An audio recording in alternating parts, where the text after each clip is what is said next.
Le syndicat des professionnels enseignants de l'École nationale d'économie appliquée et de management dit en avoir grossi le cœur. La cause, une ardoise de 4 années d'activité non épongée par l'administration de l'ENEAM au profit des enseignants qu'il représente. L'établissement dans lequel nous exerçons doit de l'argent à titre d'aide de vacation. Cette dette date de 2012 pour certains.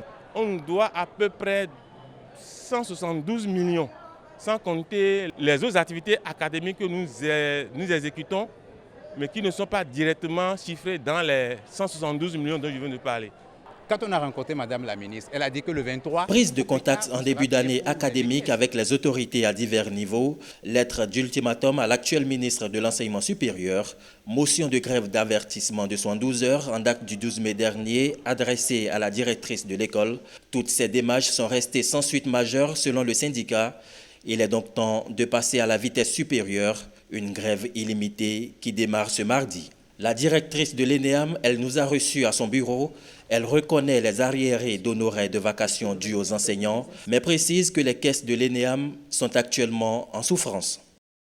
Nous avons échangé plusieurs fois avec le syndicat et on leur a bel et bien expliqué qu'en ce moment, nous n'avons pas de l'argent. L'ENEAM, c'est l'une des écoles les plus nanties en matière de finances. On veut même négocier un échelonnement. Nous voulons qu'on nous paye ce qui nous revient de droit, à temps et dans les conditions requises, dans les conditions de respect mutuel et dans les conditions du respect du travail que fait l'autre. Mais l'école va payer. Je ne suis pas capable d'avancer une date, mais ce que je sais, c'est que d'ici là, ils seront payés, même cette semaine. Pour la directrice, les autorités rectorales et ministérielles mettent les bouchées doubles pour satisfaire les revendications des professionnels enseignants de l'ENEAM. Le recteur a pris l'engagement de payer et notre ministre aussi, ayant vu leur motion de grève, tout de suite a convoqué une séance, a échangé avec les différentes parties en leur disant « Ne vous en faites pas, donnez-moi jusqu'à une date donnée », c'était la date du 23, aujourd'hui. Mais malgré ça, le mardi passé, ils sont allés en grève.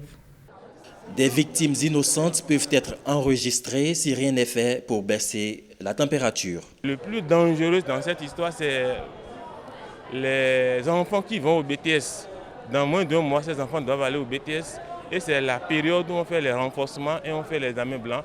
On n'a rien fait de tout ça jusqu'à maintenant. Mais sachez que nous-mêmes, nous avons nos enfants dedans. Mais tout ce qu'on leur demande en ce moment, ils sont des parents d'étudiants. Ils n'ont qu'à vraiment se calmer. Les deux parties entament de nouvelles négociations avant le lancement du mouvement de grève illimité par les enseignants. Chacune d'elles espère en sortir le sourire aux lèvres.